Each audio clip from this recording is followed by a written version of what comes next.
What's up guys, it's Michael here. In this video we're going to cover how inflation is currently changing how we buy products, how we save money, and also includes stagflation, short-term recession, and also what is the economy going to do during this mid 2022.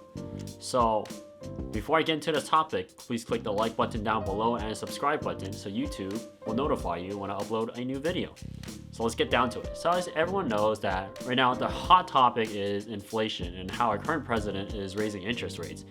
And it can hurt people and it can benefit people. So it depends where you are during the spectrum. What you need to know is inflation is based on what value your dollar can buy a certain goods or service. So for example, you buy a piece of candy. So at first, it's valued at $1. So the first time you buy a piece of candy is for $1. And a few years later, let's say in 2022 or 2020, it goes up to $5. So now it requires a lot more money to buy that one single piece of candy. So that is what inflation is. When your dollar value changes, whether it's worth more or it's worth less. And for that example, it's worth way less because your $1 now cannot buy this piece of candy. It requires $5. This same can be said for the opposite. So you have $1 and you want to buy that piece of candy. That piece of candy is 50 cents. If it's 50 cents, guess what? You have now the opportunity to buy 2 pieces of candy for $1. So the best way to sum it up for most people in the millennial generation is, and also the boomer generation, is looking at gas prices. Gas prices is one of the biggest factor because it affects most of everyone in the United States. Everyone has to drive a vehicle, assuming you drive electric for this past less than a decade, half a decade, then you really don't notice it too much. So as you see gas back in 2000, it was about $1, less than $1 in the 1990s, less than a dollar. And now it's wow, less than $1. Now we're getting close to almost, it's expensive as euros prices, getting close to $5, $6, and eventually I think it's probably going to go up because it's based on there's multiple factors. As I mentioned before, there's many more. We covered that topic because we're mainly talking about inflation. So what you want to know is why is inflation good and at the same time it's bad. So let's start from the beginning how inflation now became the main topic and more noticeable for you and me who usually don't give a crap, and the only thing you should care about is clicking the subscribe button down below and the like button. But for realsies is when you look at it, during 2020, what happened? Everyone stayed home because of pandemic, because there's a lockdown throughout the whole entire globe. And what did people do? They bought a lot of products. Whatever money they had, they couldn't make money. First, didn't make money. Most people didn't really make money at that time. Instead, they bought a bunch of products. For example, mask, toilet paper, alcohol wipes, you name it. Anything was sanitary, try to curb this disease. That started it all. It created a chain that became really noticeable for inflation. Meaning a lot of people bought a lot of products and the supply chain issue too, so no one was working. And it was around the whole globe. So what do businesses do? I mean, first you can do price control, but that's not going to help because you still have no product. So when a business have no product, what do? They raise prices. So raise prices. This is where inflation can be best described. This is how much your current dollar is worth, how much your current currency is worth. So toilet paper, whatever it is at Costco, it's whatever set amount of price. It's say $10 for 12 rolls. And now Costco's oh, we can make more money. Let's just raise the price a few dollars more. And guess what? Instead of for that $10 to buy that one set of toilet paper rolls, now it costs you 12, 13, 14, 15. And why? What happens if Costco locks the price? Here's the point. Everyone's human. Everyone doesn't think the same way. Meaning is if they lock the price at whatever that set amount, another place where they ship it in from another country, another place to manufacture it, they can say, hey, we're gonna raise the price. Just to move it here, it costs us more. So you have one business, another middleman, another transportation can raise the price. One person raises the price, it goes for everyone. That's how it works. So in that place, that's where you look at inflation.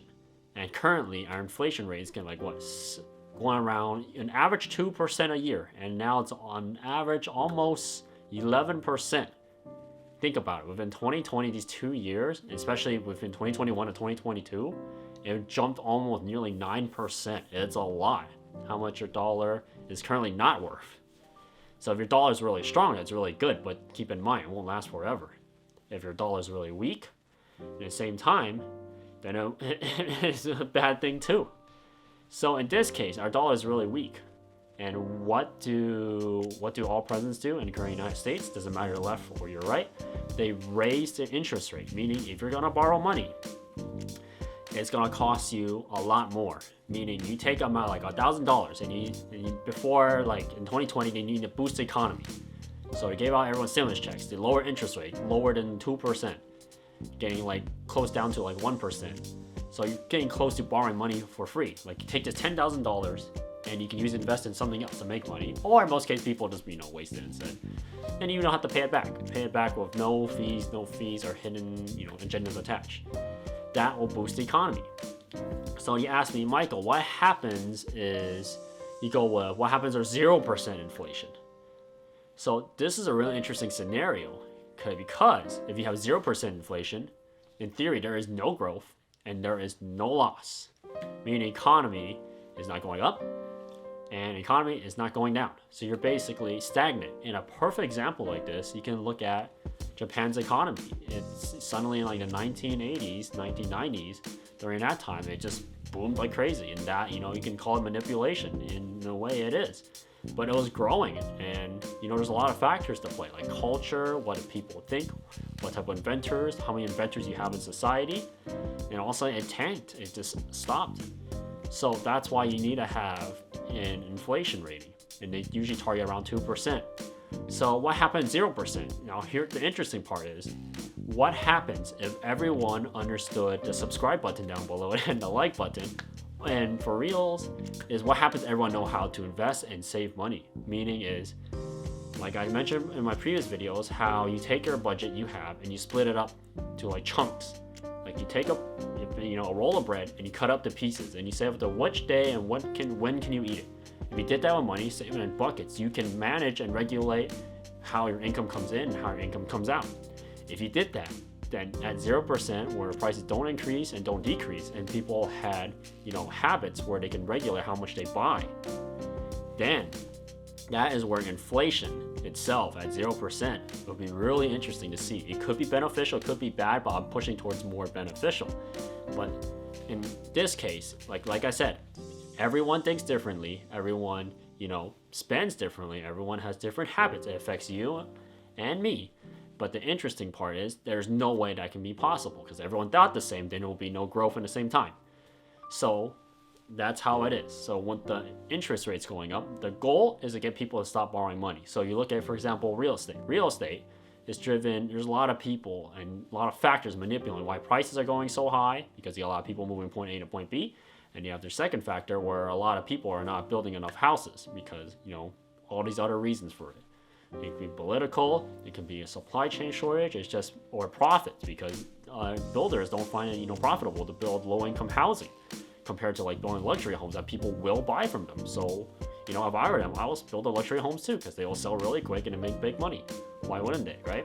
Once in a life opportunity.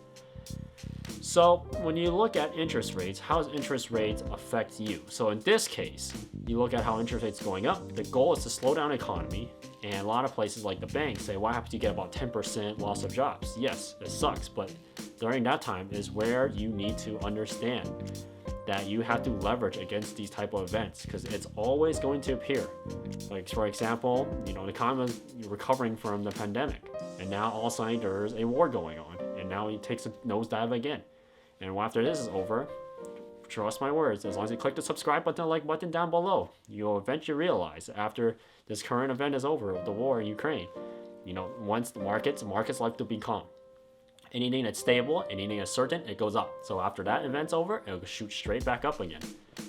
So what you have to know is during times like this, when inflation's really high, you always want to have a backup source of income. You want to be that top 5%. And I hate to break it, maybe even the top 1% in how you're spending your money, how you're making money, and how do you leverage your income. Meaning you always have investments that back you up during situations like this or the pandemic. And when times are good, Like when your dollar's worth a lot, you can, you can put that value to good use. You can basically look at other sources, buy from other countries where the dollar's a lot weaker, or you can buy more resources for your business. So right now, since the dollar's really weak, a lot of people are starting to spend a lot less.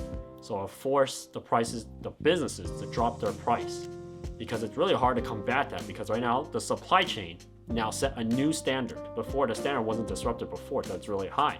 But now it's disrupted. It set a new standard. This is where the standard, so this standard was before the pandemic, and here's the next standard. Because there's almost amount of product they can create. They cannot create as much as they can before, because thanks to rules and regulations, it could be health and safety too. So people's spending habits cannot match what it previously. They have to drop their spending habits to match the supply and demand. So once it matches, then the economy will stabilize again. So that's why inflation is going up and raising interest rates. Does it hurt a lot of homeowners? Yes, like people like to flip homes, take an old house, remodel it, and sell it for a higher profit. Yes, a lot of people do that. It's a part of way to make income. Do I agree with it? Is it good or bad? Well, it really depends on the person looking and buying that property. So the only way to take away is inflation is always going to be there. You have to have inflation. When prices right now are getting too high, interest rates go up, meaning borrowing money is harder. Food and prices are going to be worth a lot more. You can, blame whoever point fingers at whatever, but you got to remember, this is a whole entire deal around everyone around the world. It's not just your community. It's not just maybe your state, but it involves everyone. It's a supply chain. Since our economy is so interconnected, it involves everyone working around the world and have to be working together. And there's no way, if someone actually owned the supply chain or whatever supply line, like a monopoly, then that would be a different story. But almost no companies cannot do that, because when you have a monopoly, there's always things that go wrong. So I hope you guys liked this video. Please click the like button down below and the subscribe button. And I'll see you guys next time. And also, I'll be making a new channel on TikTok and Instagram. I'll be expanding on there and posting short stories on there on my business adventures and what I think the economy is going to do.